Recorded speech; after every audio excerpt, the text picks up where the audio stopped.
ॐ सदाशिवसमारम्भां श्रीशङ्कराचार्यमध्यमाम्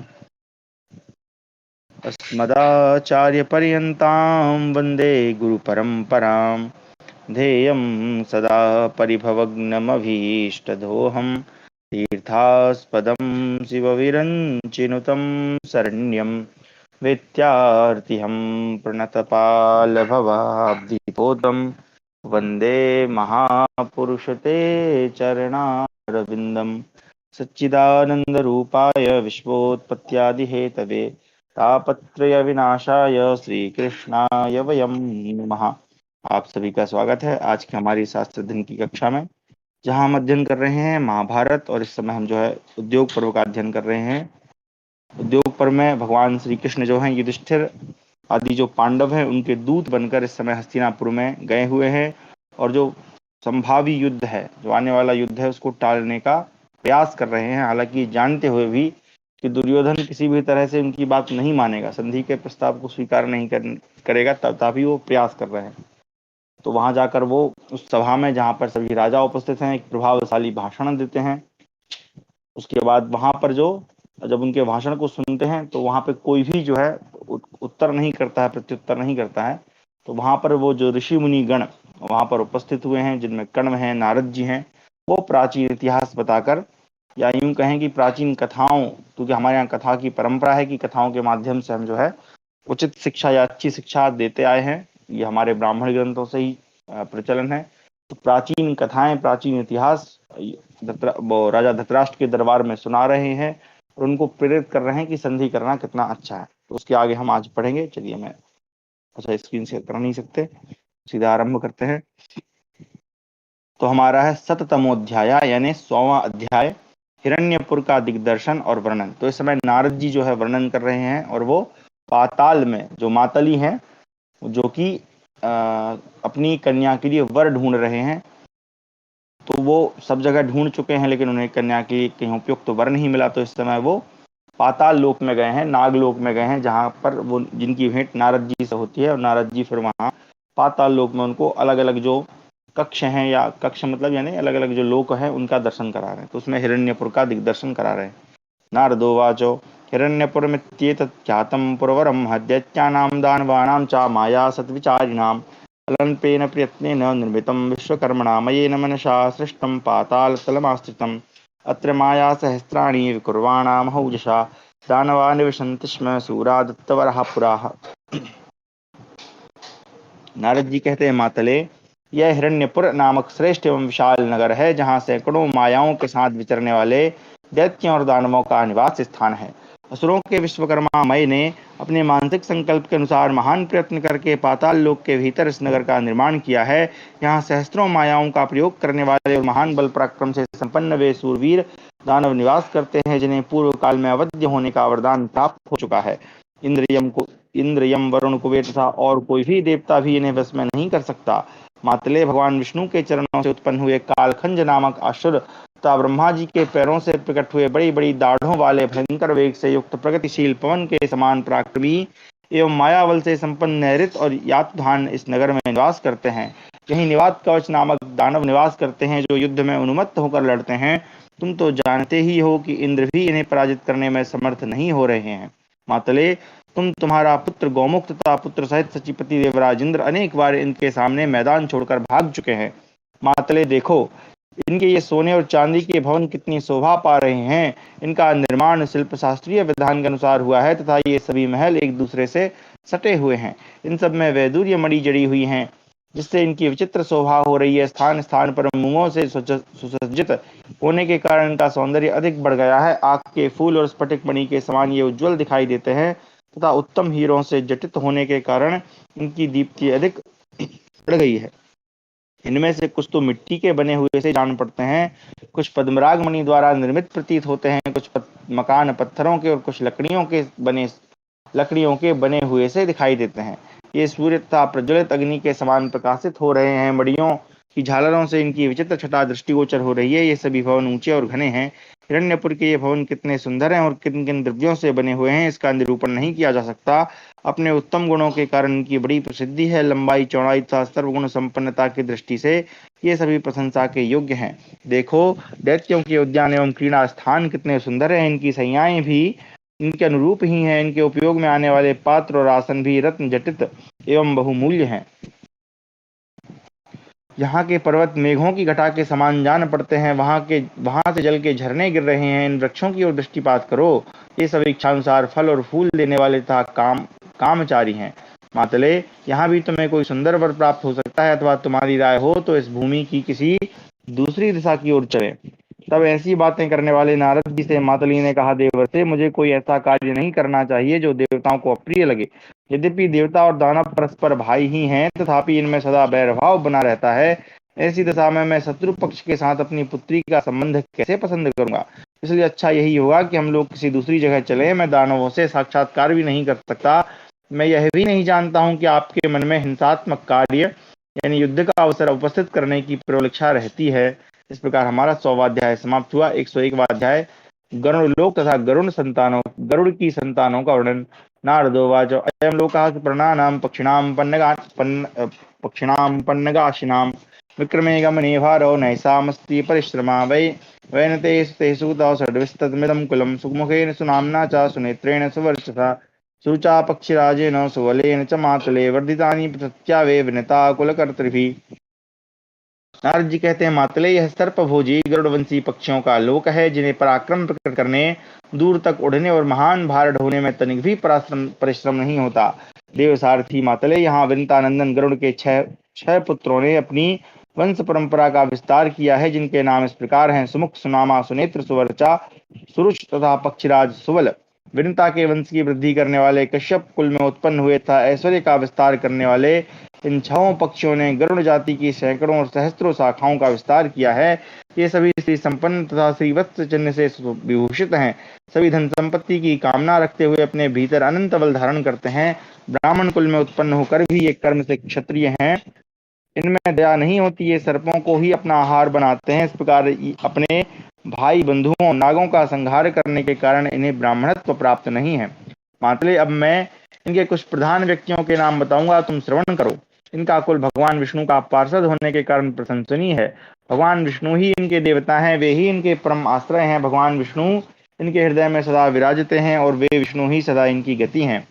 स्वर्णचूड़, नागासी, दारुण, चंड, तुंडक, अनिल, अनल, विशालाक्ष, कुंडली, पंकजित, वज्र, विष्कंभ, वैनतेय, वामन, वात वेग, दिशा, चक्षु, निमेश, अनिमिष, त्रिराव, सप्तराव, वाल्मीकि, दीपक, दैत्य द्वीप, शरद द्वीप, सारस, पद्मकेतन, सुमुखु, चित्रकेतु, चित्रवरह, अनघ, मेष, हृत, कुमुद, दक्ष, सर्पांत, सहभोजन, गुरुभार, कपोत, सूर्यनेत्र, चिरांतक, विष्णुधर्मा, कुमार, परिवरह, हरि, सुस्वर, मधुपर्क, हेमवर्ण, मालय, मातरिश्वा, निशाकर तथा दिवाकर।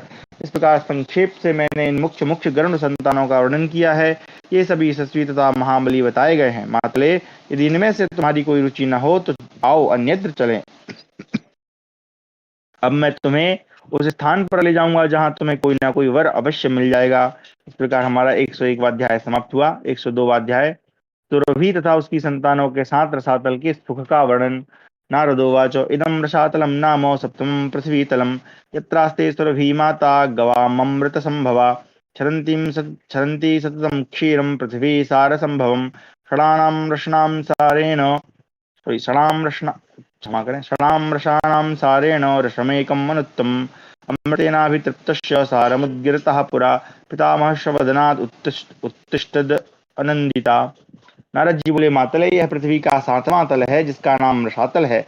यहाँ अमृत से उत्पन्न हुई गौ माता सुरभि निवास करती हैं। ये सुरभि पृथ्वी के सार तत्व से प्रकट छहों रसों के सार भाग से संयुक्त एवं सर्वोत्तम अनिर्वचनीय एक रस रूप क्षीर को सदा अपने स्तनों से प्रवाहित करती रहती हैं। पूर्व काल में जब ब्रह्मा अमृत पान करके तृप्त हो उसका सार भाग अपने मुख से निकाल रहे थे, उसी समय उनके मुख से अनंतिता सुरभि का प्रादुर्भाव हुआ था। पृथ्वी पर निरंतर गिरती हुई उस सुरभि के क्षीर की धारा से एक अनंत हृदय बन गया, जिसे क्षीर सागर कहते हैं, वह परम पवित्र है। क्षीर सागर से जो फेन उत्पन्न होता है वह पुष्प के समान जान पड़ता है। वह फेन क्षीर समुद्र के तट पर फैला रहता है, जिसे पीते हुए फेनप संज्ञक बहुत से मुनिश्रेष्ठ इस रसातल में निवास करते हैं। मातले, फेन का आहार करने के कारण वे महर्षिगण फेनप नाम से विख्यात हैं। वे बड़ी कठोर तपस्या में संलग्न रहते हैं, उनसे देवता लोग भी डरते हैं। मातले, सुरभि की पुत्री स्वरूपा 4 अन्य धेनुएं हैं, जो सब दिशाओं में निवास करती हैं। वे दिशाओं का धारण पोषण करने वाली हैं।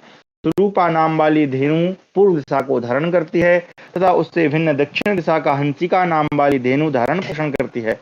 मातले, महाप्रभावशालिनी विश्वरूपा सुभद्रा नाम वाली सुरभि कन्या के द्वारा वरुण देव की पश्चिम दिशा धारण की जाती है। चौथी धेनु का नाम सर्वकाम दुघा है।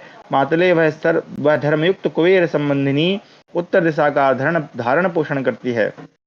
देवसारथे, देवताओं ने असुरों से मिलकर मंदराचल को मथानी बनाकर इन्हीं धेनुओं के दूध से मिश्रित क्षीर सागर की दुग्ध राशि का मंथन किया और उससे वारुणी, लक्ष्मी एवं अमृत को प्रकट किया। तत्पश्चात उस समुद्र मंथन से अश्वराज उच्चैःश्रवा तथा मणिरत्न कौस्तुभ का भी प्रादुर्भाव हुआ था। सुरभि अपने स्तनों से जो दूध बहाती है वह सुधा भोजी लोगों के लिए सुधा, स्वधा भोजी पितरों के लिए स्वधा और अमृत भोजी देवताओं के लिए अमृत रूप है। यहाँ रसातल निवासियों ने पूर्व काल में जो पुरातन गाथा गाई थी वह अब भी लोक में सुनी जाती है और मनीषी पुरुष उसका गान करते हैं। वह गाथा इस प्रकार है। नागलोक स्वर्गलोक तथा स्वर्गलोक के विमान में निवास करना भी वैसा सुखदायक नहीं होता जैसा रसातल में रहने से सुख प्राप्त होता है। इस प्रकार हमारा 102वां अध्याय समाप्त हुआ। 130वां अध्याय, नागलोक के नागों का वर्णन और मातली का नाग कुमार सुमुख के साथ अपनी कन्या को ब्याहने का निश्चय। नारदोवाच, यम भोगवती नामो पुरी वासुकी पालिता यादृशी देवराजस्य पुरीवर्याम्रावती एष एष एष शेषाश्रो नागो येनेयं धार्यते सदा तपसा लोकमुख्येन प्रभावसहितामहि श्वेताचल निभाकारो दिव्याभरणभूषिता सहस्रम धारयन् मूर्धना ज्वाला जिह्वो महाबला। नारद जी बोले, मातले, यह नागराज वासुकी द्वारा सुरक्षित उनकी भोगवती नामक पुरी है। देवराज इंद्र की सर्वश्रेष्ठ नगरी अमरावती की तरह ही यह भी सुख समृद्धि से संपन्न है। ये शेष नाग स्थित हैं, जो अपने लोक प्रसिद्ध तपोबल के प्रभाव से सारी पृथ्वी को सदा सिर पर धारण करते हैं। भगवान शेष का शरीर कैलाश पर्वत के समान श्वेत है। ये सहस्त्र मस्तक धारण करते हैं। इनकी जिह्वा अग्नि ज्वाला के समान जान पड़ती है। ये महाबली अनंत दिव्य आभूषणों से विभूषित होते हैं। यहाँ सुरसा के पुत्र नागगढ़ शोक संताप से रहित होकर निवास करते हैं। इनके रूप, रंग और आभूषण अनेक प्रकार के हैं। ये सभी नाग सहस्त्रों की संख्या में यहाँ रहते हैं। ये सबके सब अत्यंत बलवान तथा स्वभाव से ही भयंकर हैं। इनमें से किन्हीं के शरीर में मणि का, किन्हीं के स्वस्तिक का, किन्हीं के चक्र का और किन्हीं के शरीर में कमंडलू का चिन्ह है। कुछ नागों के 1 सहस्त्र सिर होते हैं, किन्हीं के 500, किन्हीं के 100 और किन्हीं के 3 ही सिर होते हैं। कोई 2 सिर वाले, कोई 5 सिर वाले, कोई 7 मुख वाले होते हैं। किन्हीं के बड़े बड़े फन, किन्हीं के दीर्घ शरीर और किन्हीं के पर्वत के समान स्थूल शरीर होते हैं। यहाँ एक एक वंश के नागों की कई हजार, कई लाख तथा कई अरबुद संख्या है। मैं जेठे छोटे क्रम से इनका संक्षिप्त परिचय देता हूँ, सुनो। इन्हें पहले बड़े को बताऊंगा, फिर छोटे को बताऊंगा, ऐसा है। तो वासुकी, तक्षक, करकोटक, धनंजय, कालिय, नहुस, कंबल, अश्वतर, बाह्यकुंड, मणिनाग, आपूरण, खग, बामन, एलपत्र, कुकुर,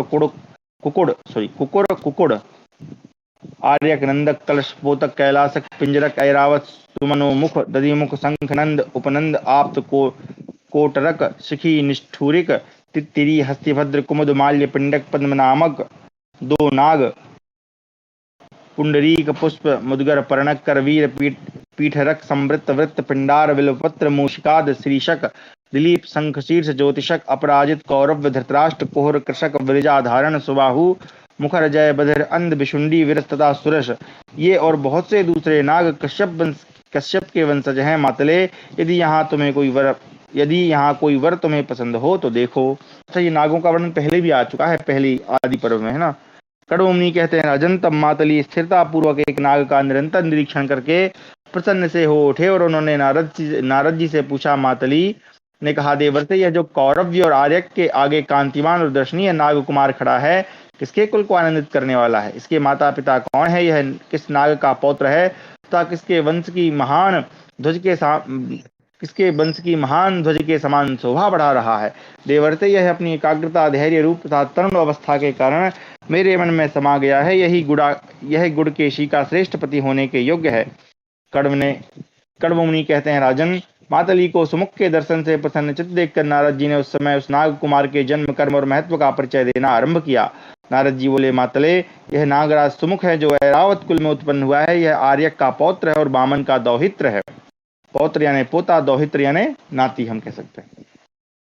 सूत, इसके पिता नागराज चिकुर थे, जिन्हें थोड़े ही दिन पहले गरुण ने अपना ग्रास बना लिया है। तब मातली ने प्रसन्न चित्त होकर नारद जी से कहा, तात, यह श्रेष्ठ नाग मुझे अपना जामाता बनाने के योग्य जंच गया। मैं इससे बहुत प्रसन्न हूँ। आप इसी के लिए यत्न कीजिए। मुने, मैं इसी नाग को अपनी प्यारी पुत्री देना चाहता हूँ। इस प्रकार 103वां अध्याय समाप्त हुआ। 104वां अध्याय। नारद जी का नागराज आर्यक के सुमुख के साथ मातली की कन्या के विवाह का प्रस्ताव एवं मातली का नारद जी, सुमुख एवं आर्यक के साथ इंद्र के पास आकर उनके द्वारा सुमुख को दीर्घायु प्रदान कराना तथा सुमुख गुड़केशी का विवाह। कण्वोवाच, मातलेर्वचनं श्रुत्वा नारदो मुनिषत्तमा अब्रवीन्नागराजान् मार्यकं कुरु नन्दन। नारदोवाच, सूतोऽयं मातली नामो शक्रस्य दयितः शुचिशीलगुणोपेतस्तेजस्वी वीर्यवान् बली शक्रस्यायं सखा चैव मन्त्री सारथिरेव च अल्पान्तरप्रभावश्च वासवेन रणे रणे। कण्वमुनि कहते हैं, गुरुनंदन, मातली की बात सुनकर मुनिश्रेष्ठ नारद ने नागराज आर्यक से कहा। नारद जी बोले, नागराज, ये इंद्र के प्रिय सखा और सारथी मातली हैं। इनमें पवित्रता, सुशीलता और समस्त सद्गुण भरे हुए हैं। ये तेजस्वी होने के साथ ही बल पराक्रम से संपन्न है। इंद्र के मित्र, मंत्री और सारथी सब कुछ यही है।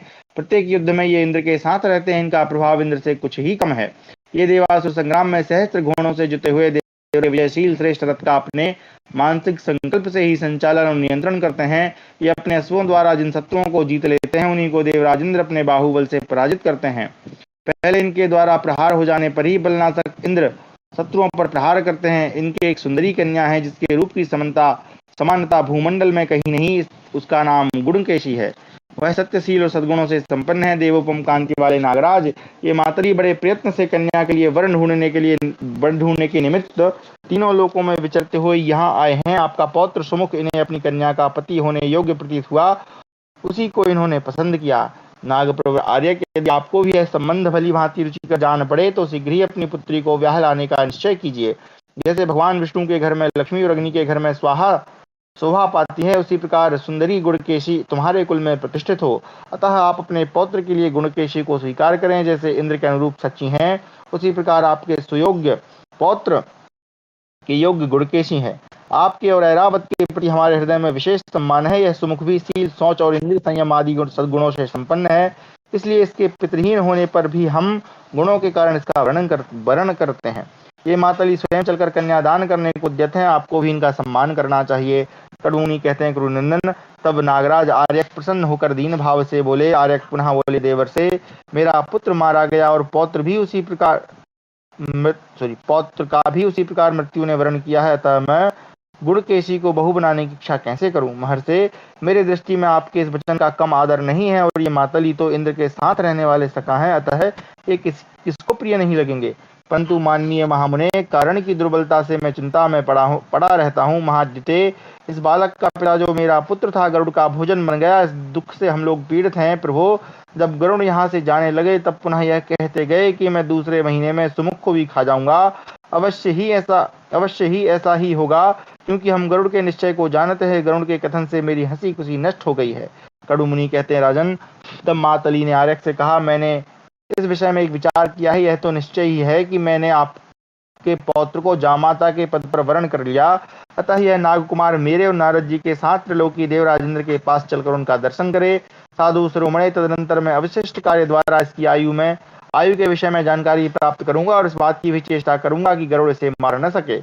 नागराज, आपका कल्याण हो। सुमुख अपने अभीष्ट कार्य की सिद्धि के लिए मेरे साथ देवराजेंद्र के पास चले। तदनंतर उन सभी महातेजस्वी सज्जनों ने सुमुख को साथ लेकर परम कांतिमान देवराज इंद्र का दर्शन किया, जो स्वर्ग के सिंहासन पर विराजमान थे। दैव योग से वहां चतुर्भुज भगवान विष्णु भी उपस्थित थे। तदनंतर देवर्षि नारद ने मातली से संबंध रखने वाला सारा वृत्तांत कह सुनाया। वैशंपायन जी कहते हैं, जन्मेजय तत्पश्चात भगवान विष्णु ने लोकेश्वर इंद्र से कहा, देवराज तुम सुमुख को अमृत दे दो और इसे देवताओं के समान बना दो। वाशव इस प्रकार मातली, नारद और सुमुख ये सभी तुमसे इच्छानुसार अमृत का दान पाकर अपना यह अभीष्ट मनोरथ पूर्ण कर लें। तब देवराज इंद्र ने गरुड़ के पराक्रम का विचार करके भगवान विष्णु से कहा, आप ही इसे उत्तम आयु प्रदान कीजिए।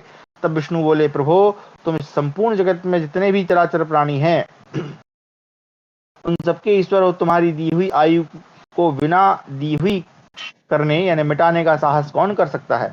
तब इंद्र ने उस नाग को अच्छी आयु प्रदान की, परंतु बलासुर और वृत्रासुर का विनाश करने वाले इंद्र ने उसे अमृत भोजी नहीं बनाया। इंद्र का वर पाकर सुमुख का मुख प्रसन्नता से खिल उठा। वह विवाह करके इच्छानुसार अपने घर को चला गया। नारद और आरक दोनों ही कृतकृत्य हो महातेजस्वी देवराज की अर्चना करके प्रसन्नता पूर्वक अपने अपने स्थान को चले गए। इस प्रकार हमारा 104वां अध्याय समाप्त हुआ। 105वां अध्याय भगवान विष्णु के द्वारा गरुड़ का गर्भभंजन तथा दुर्योधन द्वारा कण्व मुनि के उपदेश की अवहेलना। कण्वोवाच, अब यहाँ आके कहानी मिलेगी। गरुणस्तत्र सुस्रावो यथावृत्तं महाबला आयु प्रदानं सक्रेण कृतं नागस्य भारत पक्षवातेन महतार्ध्वा त्रिभुवनं खगा सुपर्णा परमक्रुद्धो भाष्वं समुपाद्रवत्। गरुडोवाच, भगवन् किमवज्ञानात् वृत्तिः प्रतिहता मम कामकारवरं दत्वा पुनश्चलितवानशे। कण्वमुनि कहते हैं, भारत महाबली गरुड़ ने यह सारा वृत्तांत यथार्थ रूप से सुना कि इंद्र ने सुमुख नाग को दीर्घायु प्रदान की है। यह सुनते ही आकाशचारी गरुड़ अत्यंत क्रुद्ध हो अपने पंखों की प्रचंड वायु से तीनों लोकों को कंपित करते हुए इंद्र के समीप दौड़े आए। गरुड़ बोले, भगवान आपने अवहेलना करके मेरी जीविका में बाधा क्यों पहुंचाई है? एक बार मुझे इच्छानुसार कार्य करने का वरदान देकर आप फिर उससे विचलित क्यों हुए हैं? समस्त प्राणियों के स्वामी विधाता ने संपूर्ण प्राणियों की सृष्टि करते समय मेरा आहार निश्चित कर दिया था, फिर आप किस लिए उसमें बाधा उपस्थित करते हैं? देव, मैंने उस महानाग को अपने भोजन के लिए चुन लिया था, इसके लिए समय भी निश्चित कर दिया था और उसी के द्वारा मुझे अपने विशाल परिवार का भरण पोषण करना था। वह नाग जब दीर्घायु हो गया तब मैं उसके बदले दूसरे की हिंसा नहीं कर सकता। देवराज, आप स्वेच्छाचार को अपनाकर मनमाने खेल खेल रहे हैं। वास्तव अब मैं प्राण त्याग दूंगा। मेरे परिवार में तथा मेरे घर में जो भरण पोषण करने योग्य प्राणी हैं वे भी भोजन के अभाव में प्राण दे देंगे। अब आप अकेले संतुष्ट होइए। बल और वृत्रासुर का वध करने वाले देवराज, मैं इसी व्यवहार के योग्य हूँ, क्योंकि तीनों लोकों का शासन करने में समर्थ होकर भी मैंने दूसरों की सेवा स्वीकार की है। देवेश्वर त्रिलोकीनाथ, आपके रहते भगवान विष्णु भी मेरी जीविका रोकने में कारण नहीं हो सकते, क्योंकि वास्तव तीनों लोकों के राज्य का भार सदा आपके ही ऊपर है। मेरी माता भी प्रजापति दक्ष की पुत्री हैं, मेरे पिता भी महर्षि कश्यप ही हैं। मैं भी अनायास ही संपूर्ण लोकों का भार वहन कर सकता हूँ। मुझमें भी वह विशाल बल है जिससे समस्त प्राणी एक साथ मिलकर भी सह नहीं सकते। मैंने भी दैत्यों के साथ युद्ध छेड़ने पर महान पराक्रम प्रकट किया है। मैंने भी श्रुतस्त्री, श्रुतसेन, विवस्वान, रोचना, मुख प्रस्तृत और कालकाक्ष नामक दैत्यों को मारा है। तथापि मैं जो रथ की ध्वजा में रहकर यत्नपूर्वक आपके छोटे भाई विष्णु की सेवा करता हूँ और उनको वहन करता हूँ, इसी से आप मेरी अवहेलना करते हैं। मेरे सिवा दूसरा कौन है जो भगवान विष्णु का महान भार सह सके? कौन मुझसे अधिक बलवान है? मैं सबसे विशिष्ट शक्तिशाली होकर भी बंधु बांधवों सहित इन भगवान विष्णु का भार वहन करता हूँ। वास्तव आपने मेरी अवज्ञा करके जो मेरा भोजन छीन लिया है, उसके कारण मेरा सारा गौरव नष्ट हो गया तथा इसमें कारण हुए हैं आप और ये श्री हरि। विष्णु, अदिति के गर्भ से जो बल और पराक्रम से शोभित देवता उत्पन्न हुए हैं, इन सब में बल की दृष्टि से सबसे अधिक शक्तिशाली आप ही हैं। तात आपको मैं अपनी पांख के एक देश यानी एक स्थान में बिठाकर बिना किसी थकावट के धोता रहता हूँ। धीरे से आप ही विचार करें कि यहाँ कौन अधिक बलवान है। कड़ोमुनि कहते हैं, राजन, गरुड़ की ये बातें भयंकर परिणाम उपस्थित करने वाली थीं। उन्हें सुनकर रथांगपाणी श्री विष्णु ने किसी से क्षुब्ध न होने वाले पक्षीराज को क्षुब्ध करते हुए कहा, गुरुत्मन, तुम तो अत्यंत दुर्बल परंतु अपने आप को बड़ा भारी बलवान मानते हो। अंडज, मेरे सामने फिर कभी अपनी प्रशंसा न करना। सारे त्रिलोकी मिलकर भी मेरे शरीर का भार वहन करने में समर्थ हैं। मैं ही अपने द्वारा अपने आप को ढोता हूँ और तुमको भी धारण करता हूँ। अच्छा, पहले तुम केवल मेरी दाहिनी भुजा का भार वहन करो। यदि इस एक को ही धारण कर लोगे तो तुम्हारी यह सारी आत्म प्रशंसा सफल समझी जाएगी। इतना कहकर भगवान विष्णु ने गरुड़ के कंधे पर अपनी दाहिनी बाह रख दी उसके बोझ से पीड़ित एवं विह्वल होकर गरुड़ गिर पड़े। उनकी चेतना भी नष्ट सी हो गई। पर्वतों सहित संपूर्ण पृथ्वी का जितना भार हो सकता है उतना ही एक महा का भार है, यह गरुड़ को अनुभव हुआ। अत्यंत बलशाली भगवान अच्युत ने गरुड़ को बलपूर्वक दबाया नहीं था, इसलिए उसके जीवन का नाश नहीं हुआ। उस महान भार से अत्यंत पीड़ित हो गरुड़ ने मुंह बा दिया। उसका सारा शरीर शिथिल हो गया। उन्होंने अचेत और विह्वल होकर अपने पंख छोड़ दिए। तदनंतर अचेत एवं विह्वल हुए वृंता पुत्र पक्षीराज गरुड़ ने भगवान विष्णु के चरणों में प्रणाम किया और दीन भाव से कुछ कहा। भगवान, संसार के मूर्तिमान सार तत्व सदृश आपकी इस भुजा के द्वारा जिसे आपने स्वाभाविक ही मेरे ऊपर रख दिया था, मैं पिसकर पृथ्वी पर गिर गया हूँ। देव, मैं आपकी ध्वजा में रहने वाला एक साधारण पक्षी हूँ। इस समय आपके बल और तेज से दग्ध होकर व्याकुल और अचेत सा हो गया हूँ। आप मेरे अपराध को क्षमा करें। विभो, मुझे आपके महान बल का पता नहीं था। देव, इसी से मैं अपने बल और पराक्रम को दूसरों के समान ही नहीं, उससे बहुत बढ़ चढ़कर मानता था। गरुड़ के ऐसा कहने पर भगवान ने उन पर कृपा दृष्टि की और उस समय स्नेह पूर्वक उनसे कहा, फिर कभी इस प्रकार घमंड न करना। राजेंद्र, तत्पश्चात भगवान ने अपने पैर के अंगूठे से सुमुख नाग को उठाकर गरुड़ के वक्षस्थल पर रख दिया। तभी से गरुड़ उस सर्प को सदा साथ लिए रहते हैं। ओके। राजन, इस प्रकार महायशस्वी बलवान वृंदानंदन गरुड़ भगवान विष्णु के बल से आक्रांत तो अपना अहंकार छोड़ बैठे। कड़व मुनि कहते, गांधारी नंदन वत्स दुर्योधन, इसी तरह तुम भी जब तक रणभूमि में उन वीर पांडवों को अपने सामने नहीं पाते, तभी तक जीवन धारण करते हो। योद्धाओं में श्रेष्ठ महाबली भीम वायु के पुत्र हैं। अर्जुन भी इंद्र के पुत्र हैं। ये दोनों मिलकर युद्ध में किसे नहीं मार डालेंगे। धर्म स्वरूप विष्णु, वायु, इंद्र और वो दोनों अश्विनी कुमार, इतने देवता तुम्हारे विरुद्ध हैं। तुम किस कारण से इन देवताओं की ओर देखने का भी साहस कर सकते हो। अतः राजकुमार, इस विरोध से तुम्हें कुछ नहीं मिलने वाला है। पांडवों के साथ संधि कर लो। भगवान श्री कृष्ण को सहायक बनाकर इनके द्वारा तुम्हें अपने कुल की रक्षा करनी चाहिए। इन महातपस्वी नारद जी ने उस समय भगवान विष्णु के महात्म को प्रत्यक्ष देखा था। वे चक्र गदा धारण करने वाले भगवान विष्णु ही ये श्री कृष्ण हैं। वैशंपायन जी कहते हैं, जन्मेजय, कर्ण का वह कथन सुनकर दुर्योधन की भौहें तन गईं। वह लंबी सांस खींचता हुआ राधानंदन कर्ण की ओर देखकर जोर जोर से हंसने लगा। उस दुर्बुद्धि ने कर्ण मुनि के वचनों के वेलना करके हाथी के सूंड के समान चढ़ाव उतार वाली अपनी मोटी जांग पर हाथ पीटकर इस प्रकार कहा, महर्षि, मुझे ईश्वर ने जैसा बनाया है, जो होनहार है और जैसी मेरी अवस्था है, उसी के अनुसार मैं बर्ताव करता हूँ। आप लोगों का यह प्रलाप क्या करेगा। इस प्रकार हमारा 105वां अध्याय समाप्त हुआ। 106वां अध्याय, नारद जी का दुर्योधन को समझाते हुए धर्मराज के द्वारा विश्वामित्र की परीक्षा तथा गालव के विश्वामित्र से गुरु दक्षिणा मांगने के लिए हठ का वर्णन। एक और कथा। जन्मेजयोवाच, अनर्थे जात निर्बंधम परार्थे लोभमोहितम अनारकेष्वभिहृतं मरणे कृतनिश्चयं ज्ञातीनां दुःखकर्तारं बन्धूनां शोकवर्धनं सुहृदां क्लेशदातारं द्विषदां हर्षवर्धनं कथं नैनं विमार्गस्थं वारयन्ति ह बान्धवा सौहृदाद्वा सुहृत्सिन्धो भगवान व पितामह। जन्मेजय ने कहा, भगवान, दुर्योधन का अनर्थकारी कार्यों में ही अधिक आग्रह था। पराय धन के प्रति अधिक लोभ रखने के कारण वह मोहित हो गया था। दुर्जनों में ही उसका अनुराग था। उसने मरने का ही निश्चय कर लिया था। वह कुटुंबी जनों के लिए दुखदायक और भाई बंधुओं के शोक को बढ़ाने वाला था। सुहृदों को क्लेश पहुंचाता और शत्रुओं का हर्ष बढ़ाता था। ऐसे कुमार्ग पर चलने वाले इस दुर्योधन को उसके भाई बंधु रोकते क्यों नहीं थे। कोई सुहृद, स्नेही अथवा पितामह भगवान व्यास उसे सौहार्दवश मना क्यों नहीं करते थे। वैशंपायन जी बोले, राजन, भगवान वेद व्यास ने भी दुर्योधन से उसके हित की बात कही थी। भीष्म जी ने भी जो उचित कर्तव्य था वह बताया था। इसके सिवा नारद जी ने भी नाना प्रकार के उपदेश दिए, वह सब तुम सुनो। नारद जी ने कहा, अकारण हित चाहने वाले सुहृद की बातों को जो मन लगाकर सुने, ऐसे श्रोता दुर्लभ हैं।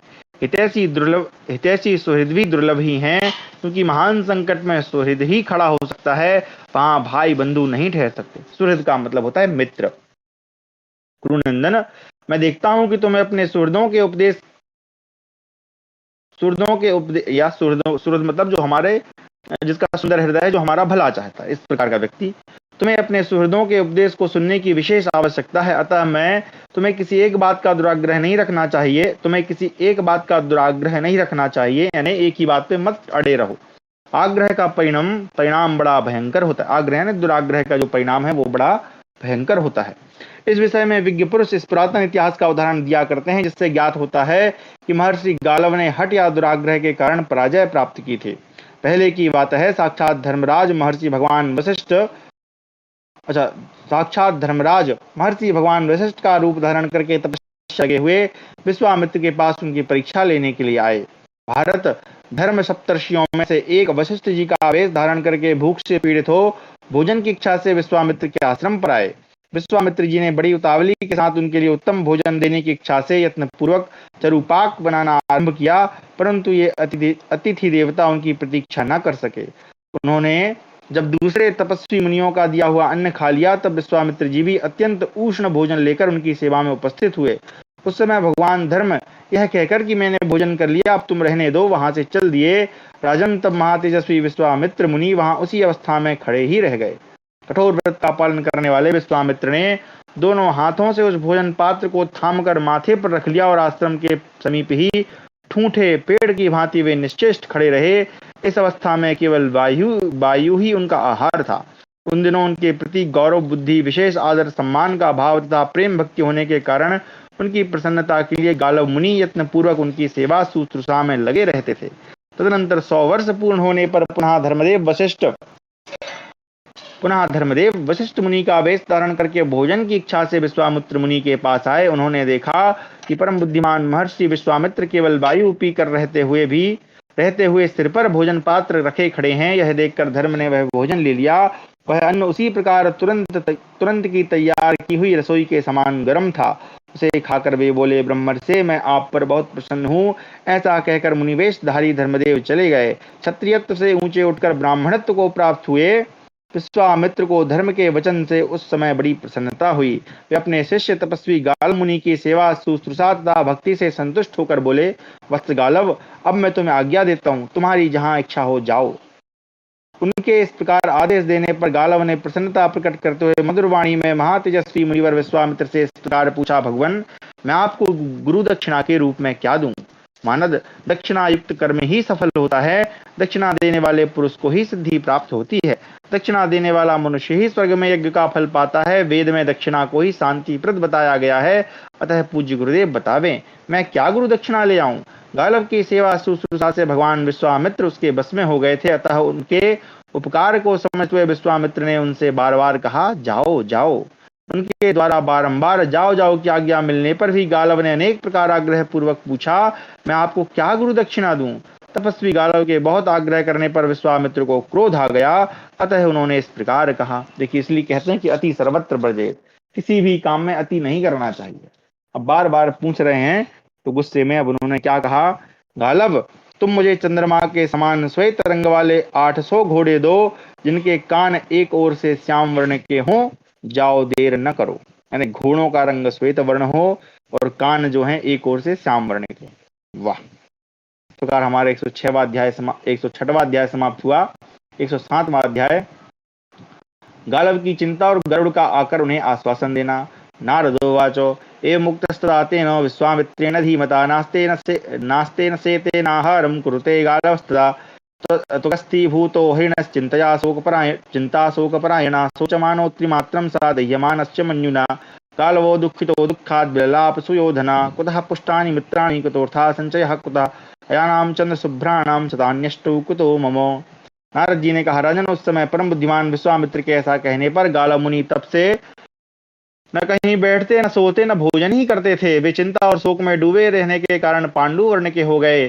उनके शरीर में अस्थि चर्म मात्र ही शेष रह गए थे। सुयोधन अत्यंत शोक करते और चिंता की आग में दग्ध होते हुए दुखी गालव मुनि दुख से विलाप करने लगे।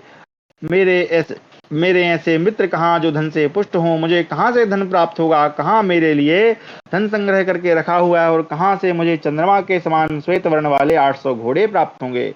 ऐसी दशा में मुझे भोजन की रुचि कहाँ से हो? सुख भोगने की इच्छा कहाँ से हो? और जीवन से भी मुझे क्या प्रयोजन है? इस जीवन को सुरक्षित रखने के लिए मेरा जो उत्साह था वह भी नष्ट हो गया। मैं समुद्र के उस पार अथवा पृथ्वी से बहुत दूर जाकर शरीर को त्याग दूंगा। अब मेरे जीवित रहने से क्या लाभ है? जो निर्धन है, जिसके अभीष्ट मनोरथ की सिद्धि नहीं हुई है तथा जो नाना प्रकार के शुभ कर्म फलों से वंचित होकर केवल ऋण का बोझ ढो रहा है, ऐसे मनुष्य को बिना उद्यम के जीवन धारण करने से क्या सुख होगा? जो इच्छानुसार प्रेम संबंध स्थापित करके सुहृदों का धन भोग कर उनका प्रत्युपकार करने में समर्थ हो, उसके जीने से मर जाना ही अच्छा है।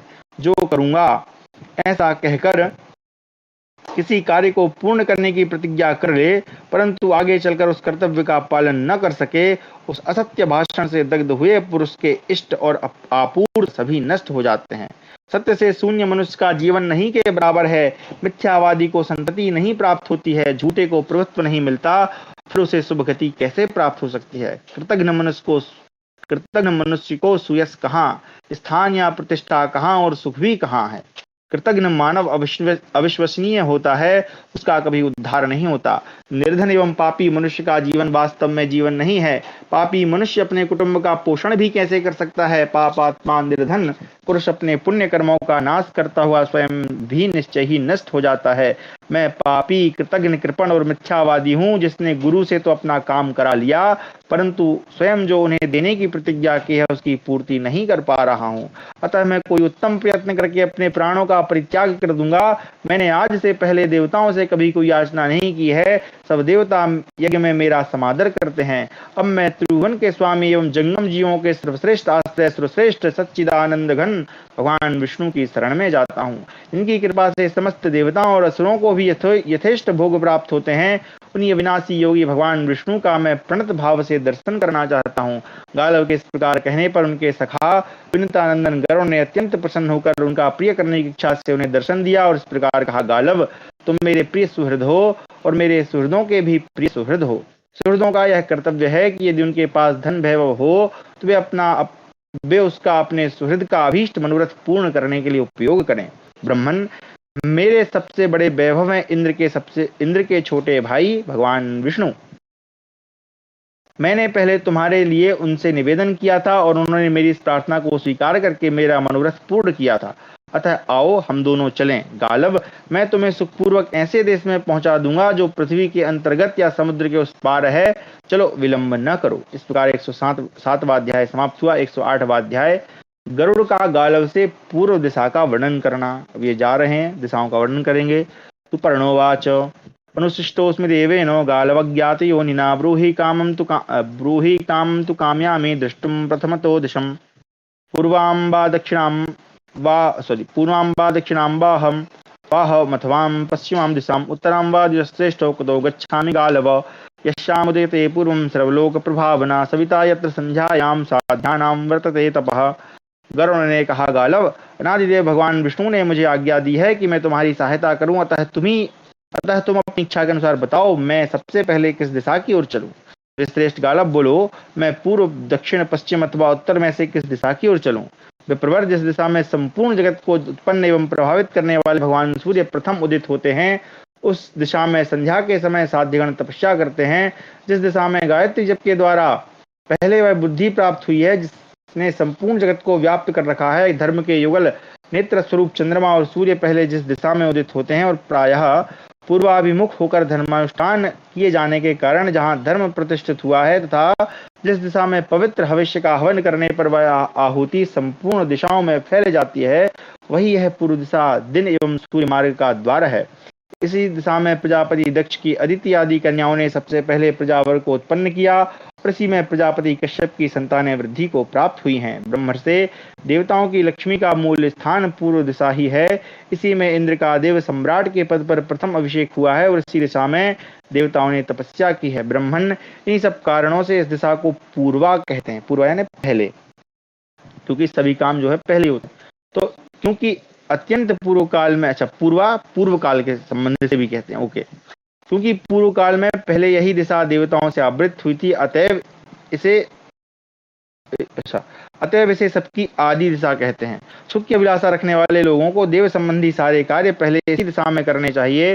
लोक सृष्टा भगवान ब्रह्मा ने पहले इसी दिशा में वेदों का गान किया था और सविता देवता ने ब्रह्मवादी मुनियों को यही सावित्री मंत्र का उपदेश किया था। द्विश्रेष्ठ इसी दिशा में सूर्यदेव ने महर्षि याज्ञवल्क्य को शुक्ल यजुर्वेद के मंत्र दिए थे और इसी दिशा में देवता लोग यज्ञों में सोमरस का पान करते हैं जो उन्हें वरदान में प्राप्त हो चुका है।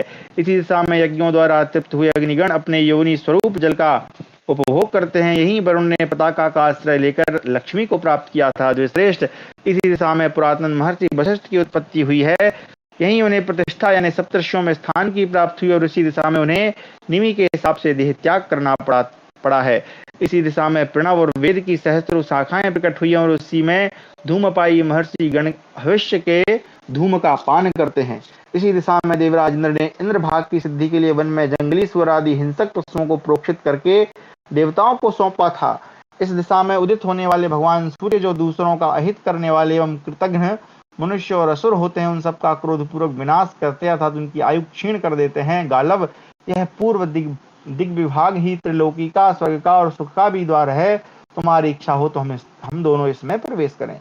मैं जिनकी आज्ञा के अधीन हूँ उन भगवान विष्णु का प्रिय कार्य मुझे अवश्य करना है। अतः गालव, बताओ क्या मैं पूर्व दिशा में चलूं अथवा दूसरी दिशा का भी वर्णन सुन लो। इस प्रकार हमारा 108वां अध्याय समाप्त हुआ। 109वां अध्याय दक्षिण दिशा का वर्णन।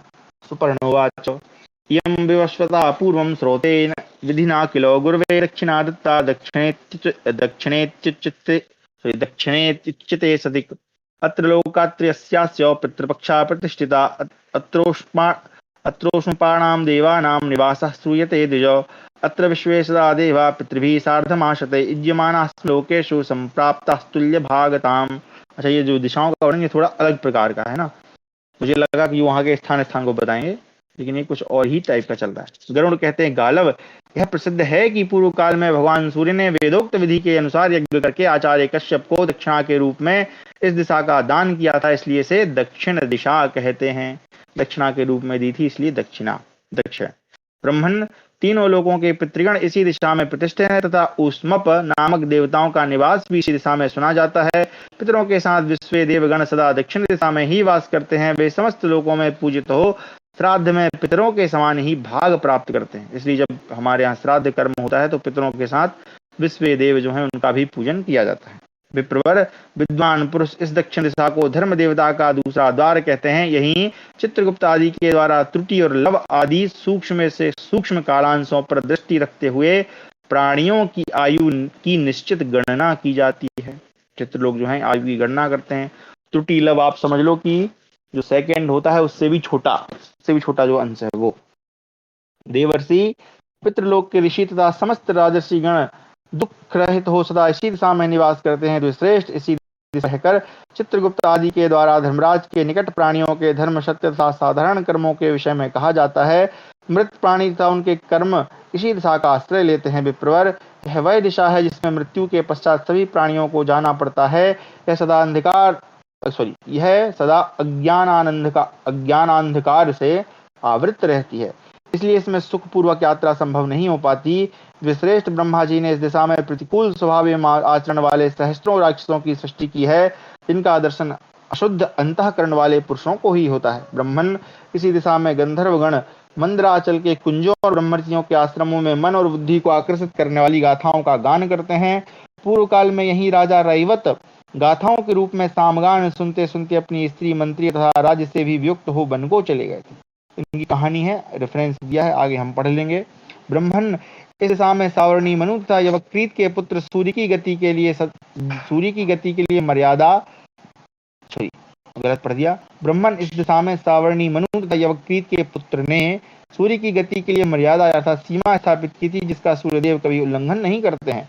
पुलस्त्यवंती राक्षस राज महामना रावण ने इसी दिशा में तपस्या करके देवताओं से अवध्य होने का वरदान प्राप्त किया था। इसी दिशा में घटित हुई घटना के कारण वृत्रासुर देवराज इंद्र का शत्रु बन बैठा था। दक्षिण दिशा में ही आकर सबके प्राण पुनः यानी प्राण, अपान आदि के भेद से 5 भागों में बट जाते हैं, अर्थात प्राणी नूतन देह धारण करते हैं।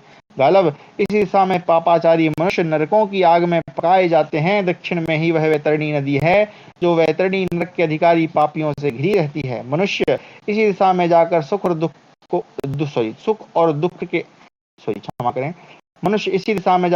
दुख के अंत को प्राप्त होता है। इसी दक्षिण दिशा में लौटने पर अर्थात उत्तरायण के अंतिम भाग में पहुंचकर दक्षिणायन के आरंभ में यानी जबकि वर्षा ऋतु रहती है, सूर्यदेव सुस्वादु जल की वर्षा करते हैं। अच्छा, ये पूरा उन्होंने ब्रैकेट में दे दिया विवरण। फिर वशिष्ठ मुनि के द्वारा सेवित उत्तर दिशा में पहुंचकर अर्थात उत्तरायण के प्रारंभ में जबकि शिशिर ऋतु रहती है, वे ओले गिराते हैं। गालव, पूर्व काल की बात है, मैं भूख से पीड़ित होकर भारी चिंता में पड़ गया था। परंतु इसी दिशा में आने पर दो विशाल प्राणी हाथी और कछुआ मेरे हाथ लगे, जो आपस में लड़ रहे थे। सूर्य के समान तेजस्वी महर्षि कर्दम से उत्पन्न हुए चक्रधनु नामक महर्षि इसी दिशा में रहते थे, जिन्हें सब लोग कपिल देव के नाम से जानते हैं। उन्होंने ही सगर के पुत्रों को भस्म कर दिया था। ये जो कहानी है, कथाएं हैं, हाथी कछुआ वाली कथा, सगर पुत्रों की कथा, ये हम पहले आदि पर्व में पढ़ चुके हैं। इसी दिशा में शिव नाम से प्रसिद्ध कुछ सिद्ध ब्राह्मण रहते हैं, जो वेदों के पारंगत पंडित थे। उन्होंने संपूर्ण वेदों का अध्ययन करके तत्व ज्ञान द्वारा अक्षय मोक्ष प्राप्त कर लिया। दक्षिण में ही वासुकी द्वारा पालित तथा तक्षक एवं ऐरावत नाग द्वारा सुरक्षित भोगवती नामक पुरी है। मृत्यु के पश्चात इस दिशा में जाने वाले प्राणी को ऐसे घोर अंधकार का सामना करना पड़ता है, तो साक्षात अग्नि एवं सूर्य के लिए भी अवैध है। गालव, तुम मेरे द्वारा परिचर्या पाने वाले यानी सेवा ग्रहण करने के योग्य हो, अतः तुम्हें यह दक्षिण मार्ग बताया है। यदि इसी दिशा में चलना हो तो मुझसे कहो, अथवा अब तीसरी पश्चिम दिशा का वर्णन सुनो। अब ये जो राजा रैवत की कहानी है वो ये है कि एक समय राजा रैवत अपनी पुत्री के साथ उसके लिए वर का अनुसंधान करने ब्रह्मा जी के पास गए थे। वहां से लौटते समय उन्होंने मंदराचल के पुण्य प्रदेशों में गंधर्वों का सामगान सुना और कुछ देर ठहर गए। वहां का थोड़ा सा भी समय मनुष्य लोक के महान काल के बराबर होता है, यानी कि वहां का समय मान दूसरा था। राजा जब लौट कर राजधानी में आए तब सतयुग और त्रेता बीत द्वापर का अंतिम भाग व्यतीत हो रहा था। अच्छा, सतयुग में राजा रहे होंगे तो सतयुग भी चला गया, त्रेता भी चला गया और द्वापर के अंत में पहुंच गए। मंत्री और परिवार के सभी लोग काल के गाल में जा चुके थे। उन दिनों उनकी राजधानी कुशस्थली के स्थान पर दिव्य द्वारकापुरी का निर्माण हो चुका था। राजा ने अपनी पुत्री रेवती का विवाह बलराम जी से कर दिया और स्वयं वे वन में तपस्या करने के लिए चले गए। अच्छा, रैवत की पुत्री रेवती। चलिए भाई, ये रेवती माता है। अब हमारा है दशाधिक सप्तमो यानी 110वां अध्याय, पश्चिम दिशा का वर्णन। सुपर्णोवाच इयं दिग्दयिता राज्ञो वरुणस्य स्तुगोपते सदा सलराजस्य प्रतिष्ठाचादिरेव च अत्र पश्चादः सूर्यो विसर्जयति पश्चिमेत्यभिख्याता दिगीयं द्विजसत्तमा यादसामत्र राज्येन शैलस्य गुप्तये कश्यपो भगवान देवो वरुणस्याभ्यसेचयत्। गरुड़ कहते, गालव, यह जो सामने की दिशा है, जल के स्वामी दिक्पाल राजा वरुण को सदा ही अत्यंत प्रिय है। यही उनका आश्रय और उत्पत्ति स्थान है। जो श्रेष्ठ, जिनके पश्चात सूर्यदेव इसी दिशा में स्वयं अपनी किरणों का विसर्जन करते हैं, इसलिए यह पश्चिम के नाम से विख्यात है। पश्चिम में वो अस्त होते हैं, इसलिए पश्चिम कहते हैं। पूर्व काल में भगवान कश्यप देव ने जल जंतुओं का आधिपत्य और जल की रक्षा करने के लिए इसी दिशा में वरुण का अभिषेक किया था। अंधकार का नाश करने वाले चंद्रमा वरुण के निकट रहकर 6 प्रकार के संपूर्ण रसों का पान करके शुक्ल पक्ष की प्रतिपदा को इसी दिशा में नूतनता को प्राप्त होकर उदित होते हैं। ब्रह्मण पूर्व काल में वायुदेव ने अपने महान वेग से यहाँ युद्ध में दैत्यों को परांगमुख आबद्ध और पीड़ित किया था। इससे वे लंबी सांस छोड़ते हुए धराशायी हो गए थे। इसी दिशा में अस्ताचल है, जो अपने प्रीतिपात्र सूर्यदेव को प्रतिदिन ग्रहण करता है और यहीं से पश्चिम संध्या का प्रसार होता है। इसी दिशा में दिन के अंत में मानव जीव जगत की आधी आयु हर लेने के लिए रात्रि एवं निद्रा का प्राकट्य होता है। इसी देखो कितना अच्छा विशेषण दिया कि अतो रादृश्य निद्राचा निर्गता दिवसक्षय, यानी एक आधी आयु जो है हमारी हर लेती है। हर तुम मर्धमिवायुषा, तो सही है भाई। आधे अगर हमारी पूरी आयु का हम वो करें गुणा भाग, तो आधे समय तो हम सोते ही हैं, तो बढ़िया है। इसी दिशा में देवराज इंद्र ने सोई हुई गर्भवती दिति देवी के उदर में प्रवेश करके उसके गर्भ का उच्छेद किया, इससे मृत गणों की उत्पत्ति हुई। इसी दिशा में हिमालय का मूल भाग सदा मंदराचल तक फैलकर उसका स्पर्श करता है। सहस्त्रों वर्षों में भी इसका अंत पाना असंभव है। इसी दिशा में स्वर्णमय पर्वत मंदराचल एवं स्वर्णमय कमलों से सुशोभित क्षीर सागर के तट पर पहुंचकर सूर्य देवी अपने दूध का निर्झर बहाती हैं, तो जिनका वर्णन अभी हमने ऊपर जस्ट पढ़ा था। पश्चिम दिशा में ही समुद्र के भीतर सूर्य के समान तेजस्वी उस राहु का कबंध यानी धड़ दिखाई देता है, तो सूर्य और चंद्रमा को मार डालने की इच्छा रखता है। इसी दिशा में पिंगल वर्ण के केसों से शोभित अप्रमेय प्रभावशाली एवं अदृश्य मूर्ति मुनिवर स्वर्ण सिरा सामगान करते हैं। उनके उस गीत की विपुल ध्वनि स्पष्ट सुनाई देती है। इसी दिशा में हरिमेधा मुनि की कुमारी कन्या ध्वजवती निवास करती है, जो सूर्यदेव की ठहरो ठहरो इस आज्ञा में सूर्यदेव की ठहरो ठहरो इस आज्ञा से आकाश में स्थित है। गालब, तो ये मुझे लगता है कि थोड़ा सा वैसा वर्णन है, इसको इस प्रकार से समझ सकते हैं कि तो साहित्यिक वर्णन है, लेकिन इसका अगर हम और दूसरा एस्पेक्ट देखेंगे तो ज्यादा समझ में आएगा। गालव, वायु, अग्नि, जल और आकाश, ये सब इस दिशा में रात्रि और दिन के दुखदायी स्पर्श का परित्याग करते हैं, अर्थात यहाँ यहाँ इनका स्पर्श सदा सुखद ही होता है। इसी दिशा में सूर्यदेव तिरछी गति से चक्कर लगाना आरंभ करते हैं। यही संपूर्ण ज्योतियां सूर्यमंडल में प्रवेश करती हैं। अभिजित सहित 28 नक्षत्रों में से प्रत्येक 28वें दिन सूर्य के साथ विचरण करके अमावस्या के बाद फिर सूर्यमंडल से पृथक हो जाता है। सूर्य की जो नक्षत्र, हम जिसको भूभ्रमण चक्र कहते हैं, वो यहाँ पर बताया जा रहा है कि सूर्य जो है नक्षत्रों का किस प्रकार भ्रमण करते हैं। हालांकि सूर्य तो नहीं करते हैं, लेकिन हमारे ज्योतिष में या यूं कहें कि जो इस प्रकार का वर्णन चला तो उसमें ऐसा माना जाता है कि जो राशियां हैं, नक्षत्र हैं, वहां पर सूर्य भ्रमण कर रहे हैं। ठीक है, और उस प्रकार से समझे, ये ना समझे कि भाई ये साइंटिफिक कुछ है, नहीं, वो अलग टाइप का वर्णन है। इसी दिशा में उस अधिकांश नदियों का प्राकट्य हुआ है जिनके जल से समुद्र की पूर्ति होती रहती है। यहीं के वरुणालय में त्रिभुवन के लिए उपयोगी जल राशि संचित है। यही नागराज अनंत का निवास तथा आदि अंत से रहित भगवान विष्णु का सर्वोत्कृष्ट स्थान है। इसी दिशा में अग्निदेव के सखा वायुदेव का भवन तथा मरीचि नंदन महर्षि कश्यप का आश्रम है। तो श्रेष्ठ गालव, इस प्रकार मैंने तुम्हें संक्षेप से पश्चिम का मार्ग बताया। अब बताओ तुम्हारा क्या विचार है, हम दोनों किस दिशा की ओर चलें। इस प्रकार हमारा 110वां अध्याय समाप्त हुआ। संभवतः समय हो गया होगा जी। अब बाकी उत्तर दिशा का वर्णन हम कल पढ़ेंगे, जहाँ पे वो बताएंगे उत्तर दिशा में क्या क्या है। तो आज की कक्षा में हमने अध्ययन किया कि जो महर्षिगण वहां पे सभा में उपस्थित हैं,